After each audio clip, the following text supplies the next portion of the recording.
জীবনটা অর্ধেক সহজ হয়ে যায় একজন ভালো মানুষকে সঙ্গী হিসাবে পেলে। মিথ্যা, ছলনা, বাহানা, মুখোশ আর বিশ্বাসঘাতকতার মারপেচ দিয়ে ভরা এই দুনিয়া একজন ভালো মানুষকে সঙ্গী হিসাবে পাওয়া বড্ড দুষ্প্রাপ্য, বড্ড দুমূল্য। চার দেওয়ালের ভিতরে লাল নীল সংসারটা যার তার সাথে টিকিয়ে রাখা যায় না, জানেন, জীবনটা তছনছ হয়ে যায়।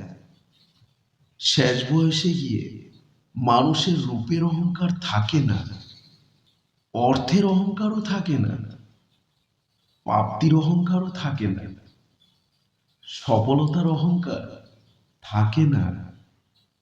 তখন মানুষ শুধু পাশের মানুষটার দিকে তাকিয়ে একটা তৃপ্তির নিঃশ্বাস ফেলে আর ভাবে, ভাগ্যিস ওই মানুষটাকে সঙ্গী হিসাবে পেয়ে যেতাম।